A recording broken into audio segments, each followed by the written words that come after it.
आगे बढ़ते हैं। जेडीसी आनंदी ने समझी आमजन की नब्ज। फर्स्ट इंडिया न्यूज की खबर का बड़ा असर।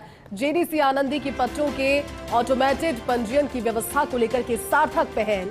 पंजीयन विभाग से पंजीकृत पट्टे के प्रिंट आउट को लेकर की पहल। मोटे आर्ट पेपर पर पट्टे का प्रिंट आउट देने की पहल उन्होंने की और आज से इस नई व्यवस्था को लेकर जेडीसी आनंदी ने बैठक भी ली।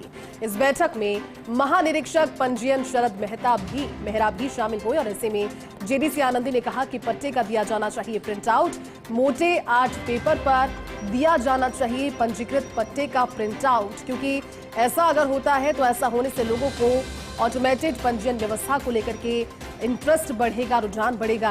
हालांकि मेहरा ने इसको लेकर के नहीं दिया स्पष्ट जवाब, लेकिन विशेषज्ञों के अनुसार जेडीए चाहे तो इस पहल को आमजन तक पहुंचाया जा सकता है।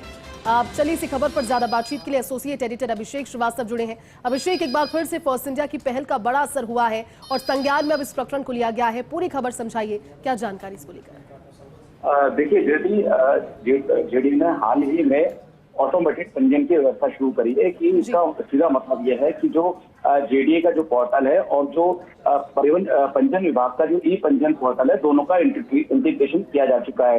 इसके तहत ये व्यवस्था हो चुकी है कि जो भी पट्टा जारी होता है वो उस पट्टे को अगर भूखंडधारी की मर्जी है तो उस पट्टे को सीधे जो वहाँ पर पंजीयन विभाग भेजते रहता है ई पंजीयन पोर्टल के माध्यम से। तो ये भूखंडधारी के पास विकल्प होता है कि वो चाहे तो पट्टा जेडीए से लेकर पंजीयन विभाग में जाके पंजीकृत करा सकता है, या जो पट्टा पहले ही ऑनलाइन पहुंच चुका है तो वहां से वो प्रिंट आउट ले सकता है। तो इस पूरी नई व्यवस्था को लेकर 26 जून को फर्स्ट इंडिया न्यूज ने खबर प्रसारित की थी और इस खबर में ये सुझाव दिया था कि अगर जो प्रिंट आउट है, जो पंजीयन विभाग के अधीन जो उप पंजीयन कार्यालय है जहां से प्रिंट आउट लिया जा रहा है, तो वहां पर अगर साधारण प्रिंट आउट के बजाय मोटे आर्ट पेपर पर जो है प्रिंट आउट दिया जाए, जिस तरह से जेडीए पट्टा देता है लोगों को जिस पेपर पे, उस तर्ज पर अगर मोटे आर्ट पेपर पर वहां प्रिंट आउट दिया जाए तो लोगों का इस नई व्यवस्था को लेकर रुझान बढ़ेगा। क्योंकि ये नई व्यवस्था इसलिए भी अच्छी है जैसी क्योंकि इससे जो पट्टों को लेकर, फर्जी पट्टों को लेकर जो धोखाधड़ी होती है उससे भी लोगों को निजात मिलेगी। इसी वजह से जेडीए की ओर से ये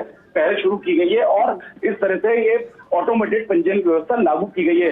तो इसी को लेकर फर्स्ट इंडिया न्यूज ने 26 जून को प्रसारित खबर में फर्स्ट इंडिया न्यूज की खबर का बड़ा असर हुआ है। एक बार फिर से शुक्रिया इस पूरी बातचीत के लिए और साथ जुड़ने के लिए।